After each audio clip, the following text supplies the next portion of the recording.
So my name is Billie Carroll, and I'm a grateful member of the Al-Anon family groups. And I want to take this opportunity to thank you guys so much for inviting me out here to speak. This hospitality has just been wonderful, from Lance and Julie and Erica, and everybody's just been so warm and welcoming. I've had a great time since I've been here, so thank you again for this opportunity. I also want to thank you for the opportunity to participate in my own recovery. I know on a daily basis how far the God of my understanding, the 12 steps and good sponsorship have brought me in my recovery. But when I do things like this, I get to remember how far I've come, how far God has brought me. The big book says that, we're supposed to talk about what we were like, what happened, and what we're like now. And the way I like to paraphrase that is what I did with my life, what happened, and then what God did for my life, right? And it's vastly different, I can tell you that. I feel like this might be a little too close. So, I said again, my name is Billie, and I will get the necessities out of the way. I have a home group. I have two home groups, actually. I have a virtual home group, which you probably can guess is Addison. And then I have an in-person home group, which is the Northside Wednesday night meeting in Richmond, Virginia. It meets on Wednesday nights at 7 o'clock. If you're ever in Richmond, come see us. I am sponsored. My sponsor knows she's my sponsor, and I use my sponsor, right? So that doesn't always happen. And I do sponsor other women. So let's see. Let me start at the beginning. So I grew up in alcoholism. And both of my parents grew up in alcoholism. They both came from violent alcoholic homes.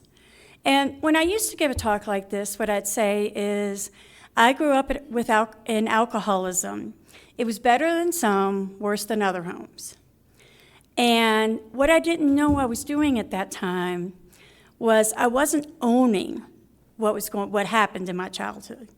Right? I wasn't owning what had happened in my childhood.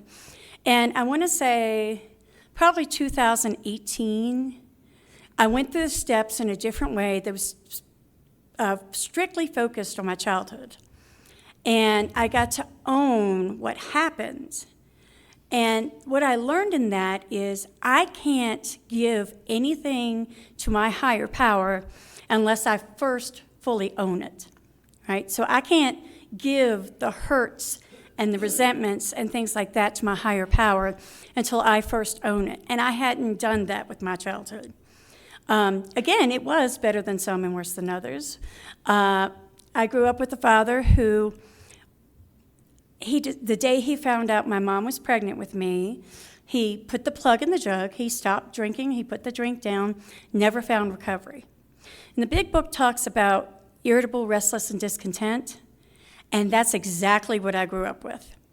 And for whatever reason, I thought it was my fault. I thought it was my fault that he was always so grumpy, always so, maybe not always, but he was irritable, he was negative.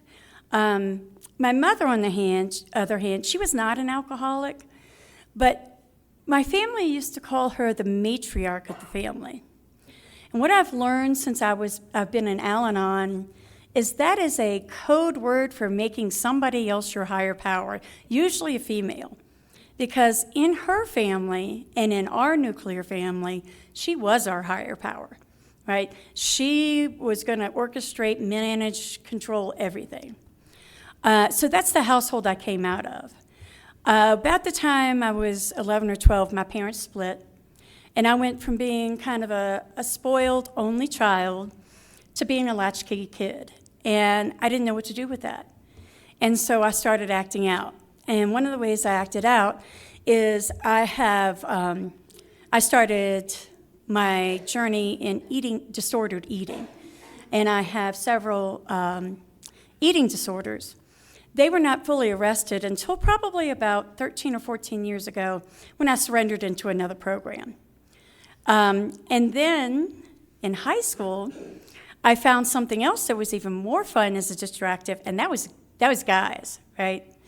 And I dated a couple of guys that were They were jocks or they were the nerds, but they were not nearly as exciting as the bad boys, right? So most of the guys I dated in high school either drank or they did drugs because they were thrilling, right? And so I did that all throughout high school. Every guy I dated pretty much had an alcohol or drug problem. I have a lot of relatives, aunts, uncles, cousins, that have issues around addiction and alcoholism. And one in particular was my Aunt Nell. And as I said, my mother was the matriarch. So my mom was constantly bailing out my Aunt Nell. When I was 18 years old, my Aunt Nell shook up our entire family and decided to do something unbelievable. She got sober. And she went to treatment, and she came back, and she started going to AA meetings. And she started doing things like her home group was on Thursday night. You always go to your home group. Even if your home group meets on Thanksgiving night, you always go to your home group. And so at Thanksgiving, she would come to Thanksgiving, and then she'd leave early because she had to go to her home group. Well, that, of course, upset everybody in the family, and why are you going to these cults and all this other stuff. But I started watching her. And I actually, if you wanted to spend time with Nell on Saturday night or on Thursday night, you were going to go to an AA meeting with her. And so I had gone to a couple of AA meetings. I was 18 at the time. Not my thing, right? Especially when you're 18. But I noticed a big change in her. And she was not the same person. And she said it was all because of these meetings and her sponsor, whatever that was, and a big book. I didn't know what that was either. But she planted that seed. And I went off to college. My first year in college, I found out my mom had a terminal illness. And I grabbed the first guy I could find, right? Because that's what you do. He was not an alcoholic. He had never done drugs. Just as plain white bread as you can get, right? Nothing spicy about him. But he was there. And I needed a distraction. Because my higher power, at least that's the way I thought about it, was leaving. He was the only guy that ever abused me. And the reason I include him in that story is because it culminated one night in him locking me in his apartment. When he finally fell asleep, I came home back to my apartment, and I called my dad. And by this time, my dad was much older when I was born, and I think he was probably in his 70s. And he flew to my apartment, got there in probably half the time. And he had a gun with him. And he wanted to know where the SOB lived, right? And I spent that entire morning calming down my dad. And so when I read in Al-Anon literature, Encouraged to Change, that we go to the hardware store for a loaf of bread, that's exactly what I was doing. I was going to a hardware store for a loaf of bread. I needed consoling. I needed comfort. And that's what I was giving to him. So about a year later, for some unknown reason, my Aunt Nell decided to give me the big book of Alcoholics Anonymous, right? And she even wrote a little note in it, to you, to Billy, love you always, Aunt Nell. And she said that I needed to start learning about the disease of alcoholism. And I didn't know why. And what I found out a few years later is when she had been in treatment, she wrote to all of her friends and everybody in her family and asked for money for cigarettes. I was the only one that sent her money. I was 18 years old. The other thing I forgot to mention, when she got out of treatment, she started telling, she had not learned the traditions yet about, attraction, not promotion. And so she started telling everybody in the family, you need Al-Anon, you need AA, you probably need both. And she said that to my mother, and that was so true. But my mom said, that's for people who are married to alcoholics, we don't need to go. So that's what I thought. Al-Anon is for people married to alcoholics. I don't need to go. Back to back to living in that apartment. So after my dad left, my roommate at the time told that boyfriend that my dad had come to our apartment with a gun looking for him, and I haven't heard from him since. And this is the same roommate. She had a crush on this guy she met through the yearbook committee or something, and he needed help in math. She was not good in math, but she brought him home for me to tutor without asking me. And then a couple months later, she invited him to move in with us. We were going into a 3-bedroom apartment, and our other roommate wasn't coming till the fall. So she's like, oh, he can come stay. She didn't ask me again. And the first weekend she went home, we started a summer fling that lasted 17 years. 14 of that was married. And, you know, I didn't know that he had an alcohol and drug problem. What I knew was that he was sweet, and he was very different from the guy I just dated, right? And he was exciting. He was not white bread, right? He was very exciting. He was like, you know, whole wheat bread with sriracha sauce. He was spicy. Anyway, so we started the summer fling, and eventually we got married. The month before he asked me to marry him, my mother died. 3 months after he asked me to marry him, my father died, and we set a date. So hindsight is always 20/20. I know now that I was trying to find a family because I was losing mine.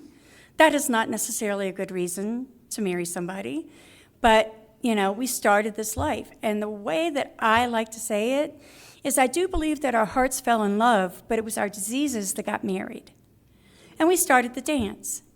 You know, we started that dance that Al-Anon and AA does. And he would start doing all these crazy behaviors, and I would try to stop it, or I would try to cover it up, or I would try to fix it. And I started getting more and more frustrated. His mother was in AA, and after we got married, she suggested that I might want to go to Al-Anon because I was marrying into an alcoholic family. And I was like, no, I got plenty of alcoholics. I'm fine. Now, many of you may know what FINE stands for. If you don't, I'll be happy to tell you after the meeting.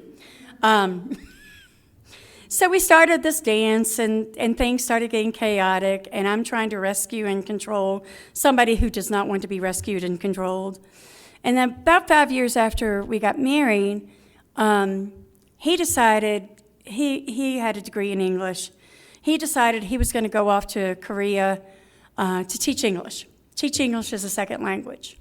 I'm like, okay, good riddance, goodbye. I'll see you in a year. Now, I want to say that his primary drug was not alcohol.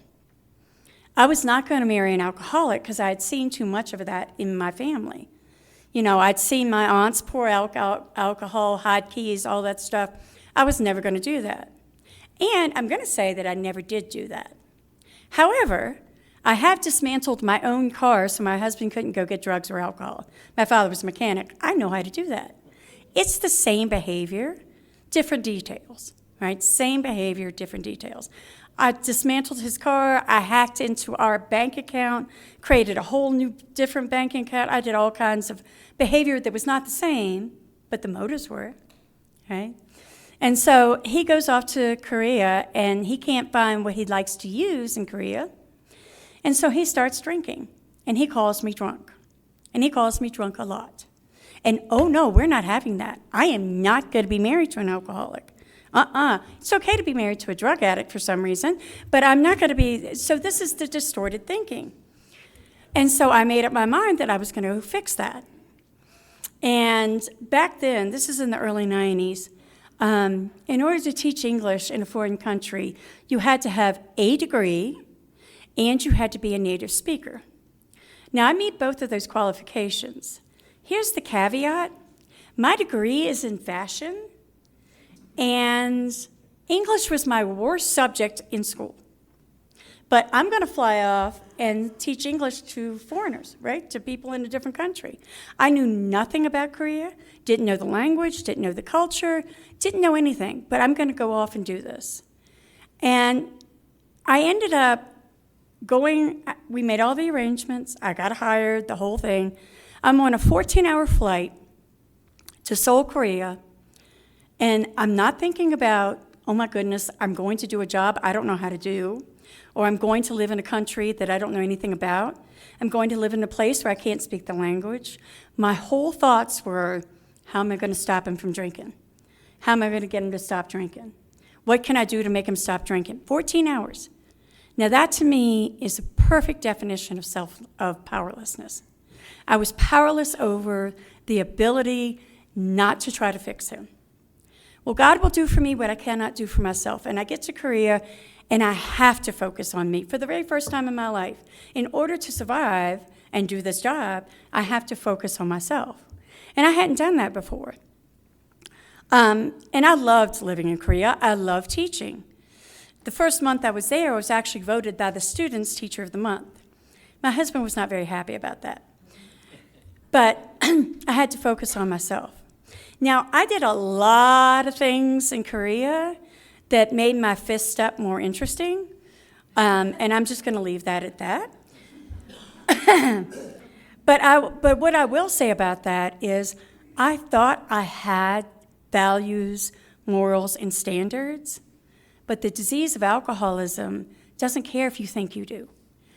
Whether you're on the family side or the drinking side, it will take you places you never thought you would go, and that's what my disease did.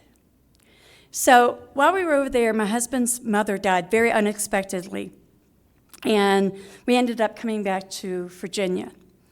And we had planned to stay over there for a couple of years, but because of the death of his mother, my husband really did not want to go back, and I understood it. I had lost both my parents by that time. And so we started the dance again. The only difference is I had gained a little bit of what I thought was confidence in Korea. What I know today is it was arrogance, right? And so he's going to go spend $100 on cocaine and alcohol and whatever for a weekend. Well, the heck with that. I'm going to go spend $100 on shoes. And let me tell you, that will get you to bankruptcy really quickly. One of the things that happened was we were living in the house that belonged to my dad. And we got to the point where we couldn't pay the water bill, the water was shut off, it was all kinds of crazy. And then the house we were living in, my father's house, the house I grew up in, was foreclosed on. And 3 days after that, I found out that I had had a miscarriage, and I didn't even think I could get pregnant. And that is the moment that I decided there was absolutely no God in the world. Before that, there was a God that you met at church, right? Well, not necessarily an active part of my life, but there was a God. He was at church. You go talk to him every now and then, and that was about it. Not really a relationship, just kind of out there if you needed him. If somebody was sick, you wanted to go pray for him. So we're homeless. We're literally homeless. And I didn't used to talk about this part before, but it's gotten kind of important for me. We spend a little time living in our cars, and by the way, we're both employed. He's a special education teacher at a high school, and I'm working for the Department of Health. And we're living out of our cars. Now that's insanity. And that's doing the same thing over and over again, expecting different results. And every time I do that, I don't get the same thing. I go lower. Right? I go lower. I think it's going to get the same results, but really, in all honesty, I'm going lower. And then we, by God's grace, we found a place to live, because Lord knows our credit wasn't going to be good enough for us to rent any place. And I remember the woman saying, you're a teacher, you work for the Department of Health, I worked for a breast prevention program. You got to be solid people. She didn't even do a credit check. Little did she know. And we started the dance again, and we swirled the drain, right? We swirled the drain, and it's getting crazy, and he's losing jobs, I'm losing jobs. And in 2001, at the end of the year, I had lost my job. We only had one car, and I'm stuck at home alone with myself. And all of the stuff, all the crazy that had been going on started getting to me. But, I didn't know what to do. So in January, this dear friend of mine, college friend, came to visit me from Missouri. And I had not told anybody what was going on in my house, because we're not going to talk about what's going on in the house. That's what I was taught. And she came out, and I told her a little bit, not much, but a little bit of what was going on. And she was going through a really tough divorce. She said, the doctor prescribed these little pills for me, and they help me not care what's going on. And I went, that's what I need. And so alcohol has never been a big issue for me because for whatever reason, I was born with a high tolerance. There's some people that have some opinions about that, and they may be right, but the only way I know to determine if I'm an alcoholic is to take a drink. And in the case that I might be an alcoholic, I don't want to go on that ride. So I don't know. Anyway, she had these little pills. She said that they were something called Xanax, right? So she gave me one of those pills, and we started drinking wine. And by the time we finished drinking wine, we'd each drank a bottle. And so she gave me another one of these pills, and we decided that we were going to go to a bar. And we both drank, I think, 2 Long Island iced teas, and I took another Xanax.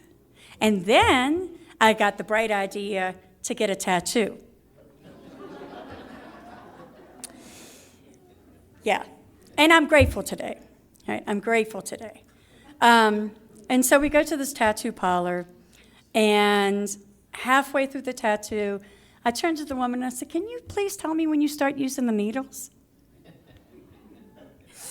And, and so I had this wild weekend, and that was just part of it. That wasn't the whole thing.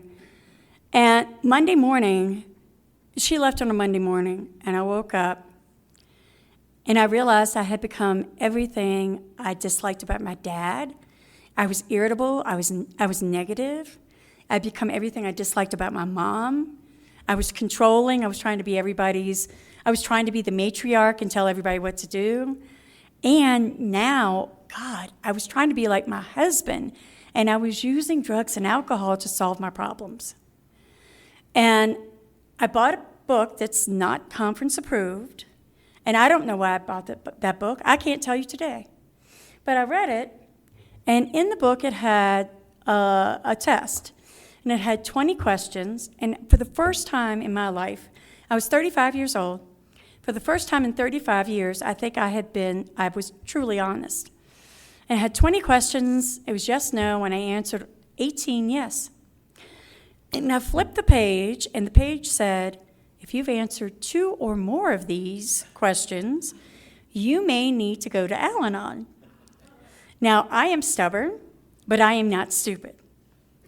So in 2 weeks, I was supposed to go get this tattoo touched up. 2 weeks, I was in my first Al-Anon meeting. And I landed in a nest of winners. I landed in a group that believed in sponsorship. I landed in a group that believed that you need to go to AA meetings at least once a week because you can't understand fully the disease of alcoholism just sitting in an Al-Anon meeting. You need to read the big book for yourself, not for him or her. And it was a really strong group.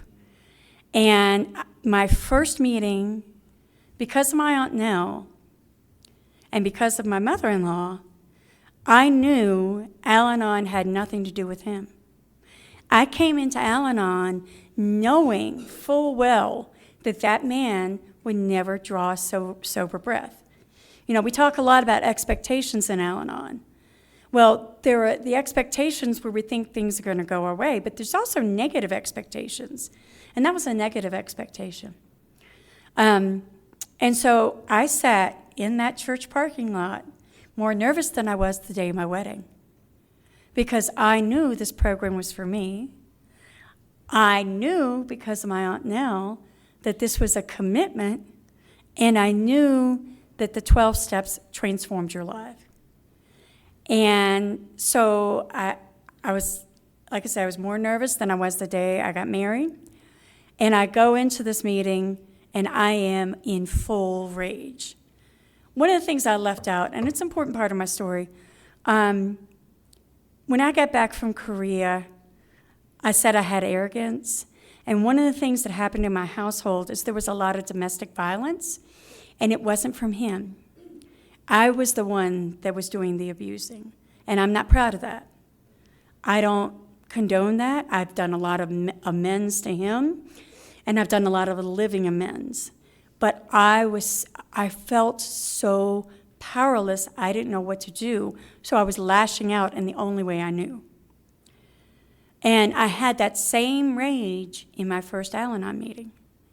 Now, my first Al-Anon meeting is etched in my brain. I can go to that room today and show you where everybody's sitting. I could tell you the topic. I know the page it came from on Encourage to Change. And the reason for that first Al-Anon meeting was the first bit of hope I had ever had. I'd never had any kind of hope. And it was like sticking a dry sponge that was about to crumble in a tiny bit of water, right? Not the whole thing, because I wouldn't have come back, but just enough so I would come back. And so I started coming to that Friday night meeting, right? I can only go to one. That's not true. But that 1 hour is the first time I had done anything just for me in years. And that particular meeting, there was an AA meeting at the same time as the Al-Anon meeting, and it was like a big family.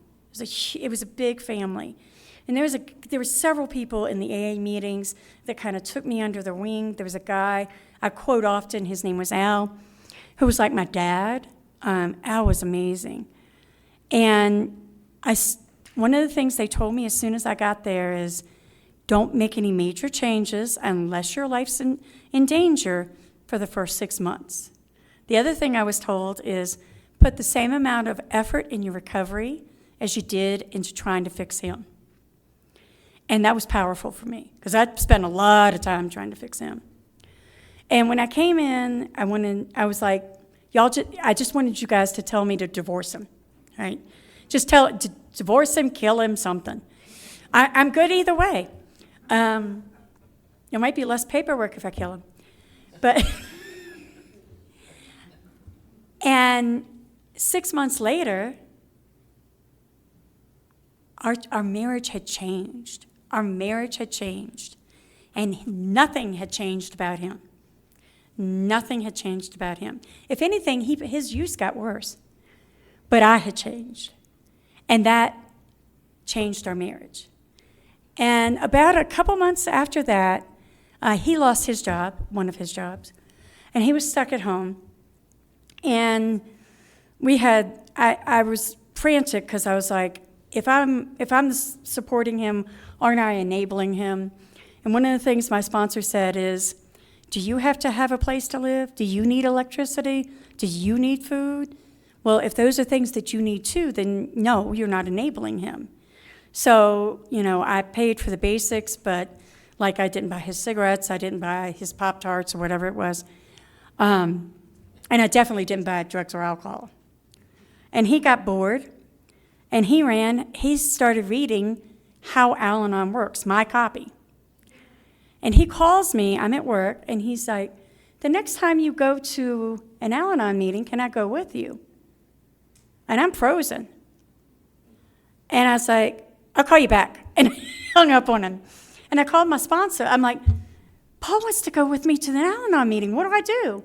She's like, you know how you hear in Tradition 5 that we offer encouragement to the alcoholic? Well, this would be one of those times you offer encouragement.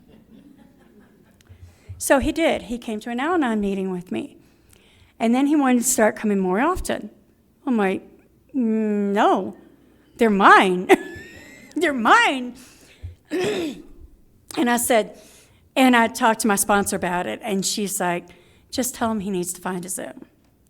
So he found a men's meeting he really loved.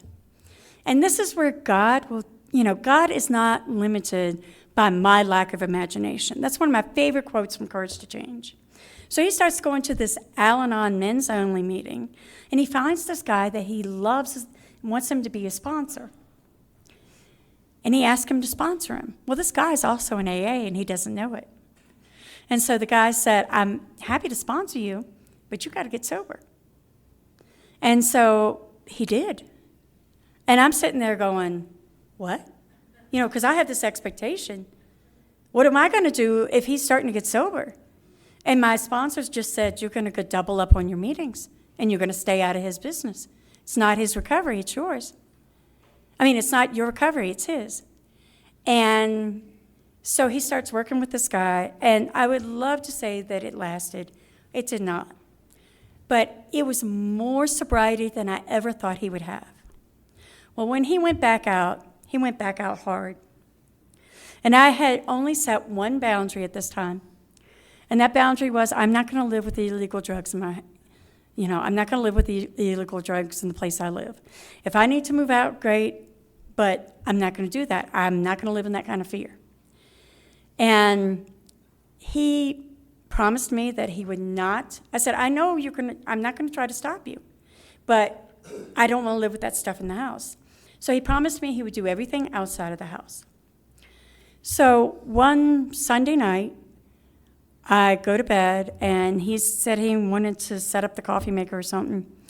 And I'm reading this book, and I was like, oh my gosh, I need to show this to Paul. And I get up, and I run out to the living room, and he's smoking crack.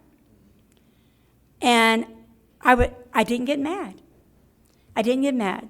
I was told when I came in that if God wanted me to leave, God would let me know. And I would know beyond my knower that it was time. And there wouldn't be anger, there wouldn't be sadness, there would be peace. And that's exactly what I felt. I saw him, I felt this rush of peace and calm come over me. Because I knew that this was God saying, he's getting ready to jump off a cliff, are you going with him? God always gives me a choice. It may not feel like it sometimes, but God always gives me a choice. And he kept saying, oh, I know you're mad. I'm like, no, I'm not mad. And that's what should worry you. I'm not mad. And that's what should worry you. So, I was told not to do anything rash. The next day, I called my sponsor. I said, this is what happened. I need to talk it out. And she said, okay, meet me. And I did. And then I went to a meeting the next night. Now, this is where I didn't necessarily listen to my higher power. I had decided that on a Wednesday night, I needed to tell him that we needed to take time apart. I did not look at the weather forecast. And Thursday, we were going to be hit by Hurricane Isabel, and we were going to be hit hard. Everybody in Richmond knew that, I didn't. And I asked him to leave the day before Hurricane Isabel hit. And one of the things I jokingly say is, we were without power for the least amount of time because God knew I couldn't handle 2 storms at once. And I asked him to leave, and of course he blew up. And eventually he did, he's like, I was like, do you want me to leave? I can leave. I don't care, but we just can't be together right now. I did not say I was getting a divorce. I just said we can't be together right now. And he left. And in Virginia, after 6 months, if you don't have children, you can file for divorce. And so 6 months was coming up, and I'm going, I don't know. I still love him. I just need a really clear-cut sign. A week later, he calls me, and he said, I got a job teaching in Japan. Do you want to come with me? No, because I've been to that rodeo, and it doesn't end well. So that was my clear-cut sign, that this is over. And, he it is difficult to divorce somebody who's in Japan, but it is not impossible. Because with God, all things are possible, even divorcing somebody that's half a world away. And he's gone, and I'm single. And I'm deciding that I don't want to keep dating the same man with a different name. I don't want to marry the same man with a different name. And that's what I had heard other people in Al-Anon talk about, And so my sponsor suggested taking a year, not dating anybody. And this is where the God of my understanding has a sense of humor. I had decided that I was going to take back my maiden name. And so when I got my maiden name back, that I would start dating again. My divorce was final in January, but because of a paperwork screw-up, I didn't get my maiden name back until May. So I ended up, I would start dating guys, and I'm a firm believer that you attract that which you fundamentally are as far as health. And I would date guys, and I'm going, or go out on one date, actually, it wasn't like dating, and go, oh God, I am still sick. I need to do something different. And, I went through the steps several times. I did an entire fourth and fifth step on my marriage to find out where I was at fault specifically in that relationship. That was so helpful. And I had got a sponsor I wanted a sponsor that had been through divorce. And I prayed because I wanted somebody in Al-Anon to teach me how to be single in Al-Anon. And what I got was a woman that had been a widow for 15 years. And one of the things she used to say all the time is, what are you putting in your life? What are you putting in your life? What are you putting in your life? And I remember, I think it was the first Valentine's Day after my divorce was final. And I'm like in all kinds of self-pity and just, all in the blues. And I called Dot, and she wasn't home, and so I left her a message on her voicemail. And she calls me back, and I was in such a big pity party, I had sent out engraved invitations. And she called me back, and she's like, I'm so sorry I didn't get your call. I was out delivering flowers. She said, this local florist has this deal where if you deliver flowers for them, they'll actually pay for your gas and they'll donate to a charity of your choice. And it was so exciting to see people get so illuminated because they were getting flowers, and it just brought me so much joy. Well, what do you think that did to my pity party? Just whoosh, deflated it all. So I had to learn what to put in my life. And I have always been active in service. I was 6 months in the program when my Al-Anon sponsor voluntold me to be a group representative. I've been district rep twice, public outreach. I've done all kinds of service work and service work in my community. I work with the homeless. I work with stray cats, feral cats organizations, all kinds of things. And I had a really full, wonderful life. And then God went and messed it up. And in 2010, I don't know, I guess it was about October, maybe this time of year, the God of my understanding put in my spirit that I was going to quit smoking. Now, I've been smoking for years, since I was a teenager, probably 14. And I'm like, no, I'm not. I'm not going to quit smoking. Why would I quit smoking? I'm not having health issues. I can still afford it. Well, I'm not going to quit smoking. I loved smoking. Oh my gosh, I loved smoking. But on January 7th, 2011, I had my last cigarette. Now, if my husband was here, he's going to tell you a different story. I'm going to tell you the truth. I started posting on Facebook about my stopping smoking. And he had quit smoking about 15 years before. And he was my biggest fan on Facebook. Now, we had known each other for years because that big AA meeting that I told you about, he was part of that AA meeting. We'd gone to potlucks together.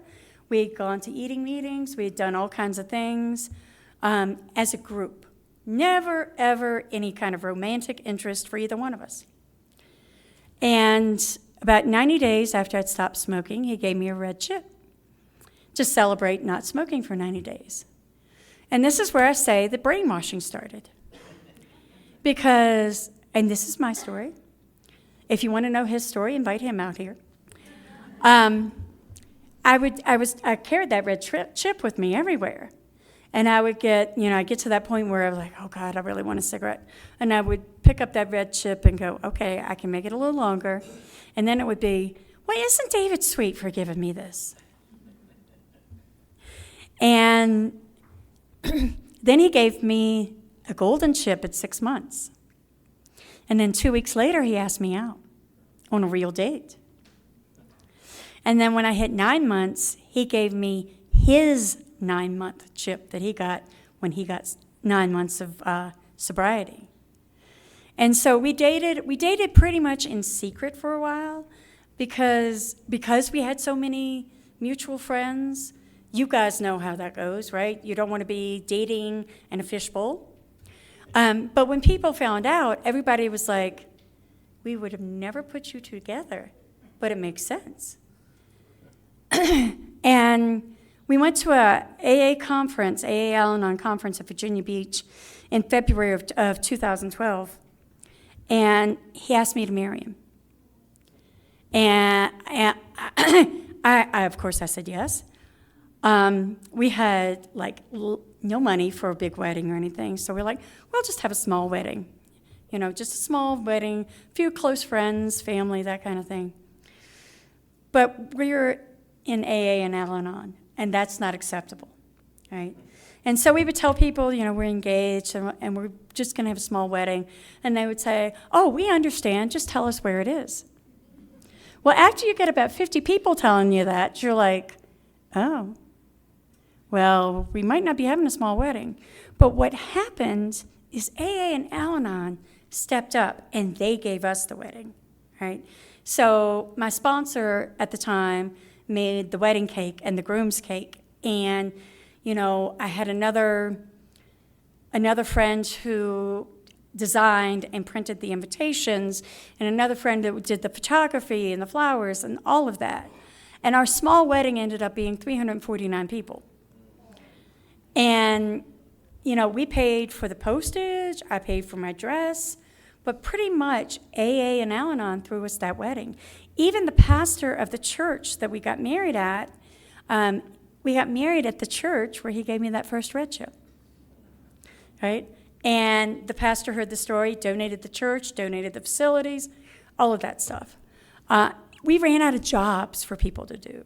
Because everybody wanted to be a part, not of us, but of what God had done in us.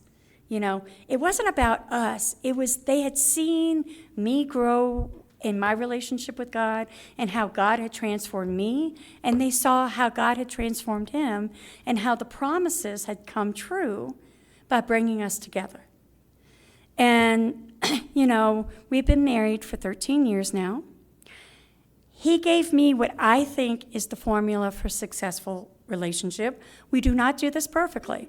But as soon as he said this, I went, oh, crap.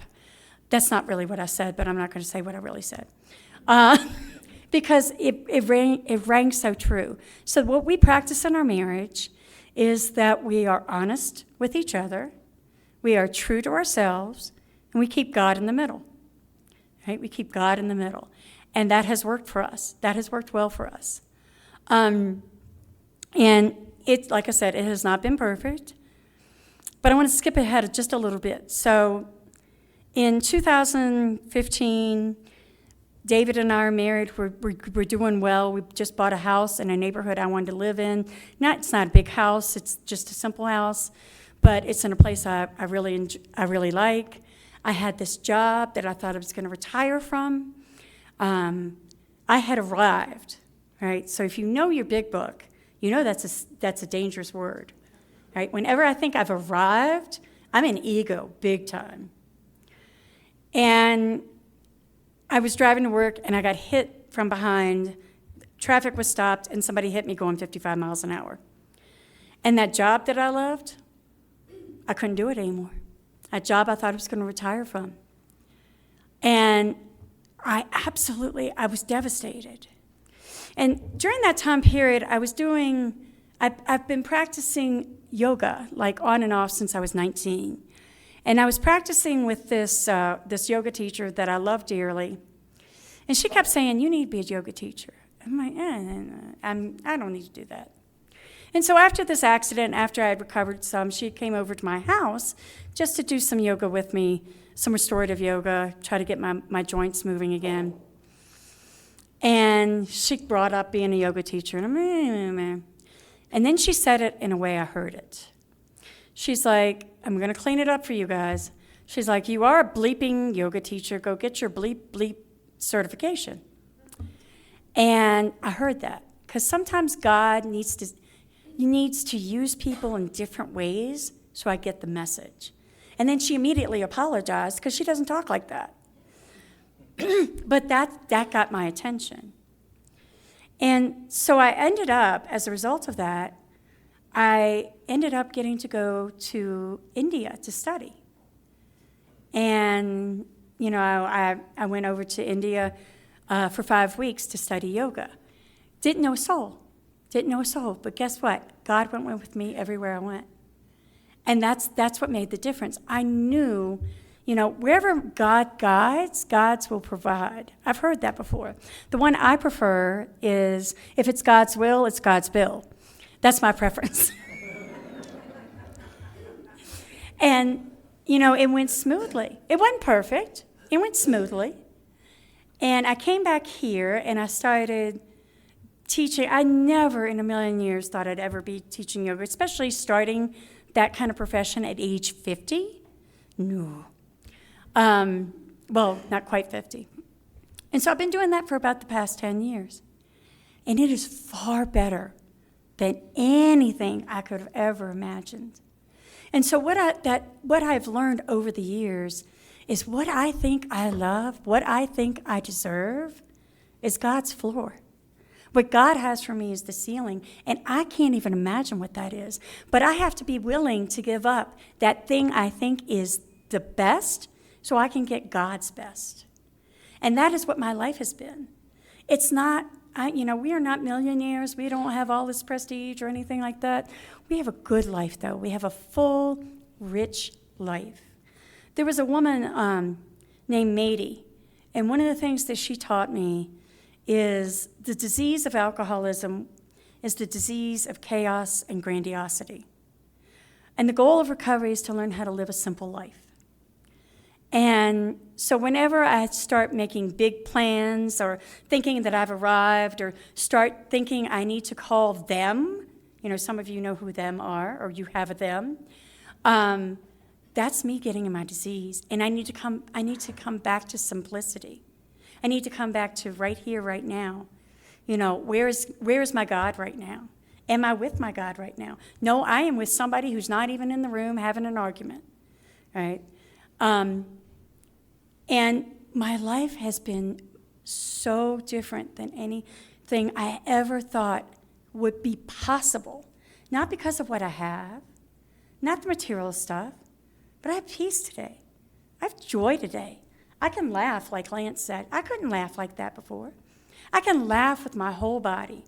I can love with my whole heart. And I got that through the God of my understanding, these 12 steps, and great sponsorship. I want to close tonight with a poem that I hope I can read because I didn't bring my glasses up here. And this is a poem, I think I'm going to close with it.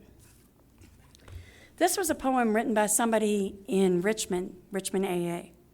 And it summarizes what Al-Anon has done for me. Alone I learned that part of me that only I could know and see. But love and life was only there when you came by and we could share. Then a part of me came shining through that was only found by knowing you. Thank you guys so much for letting me speak. I so appreciate the opportunity.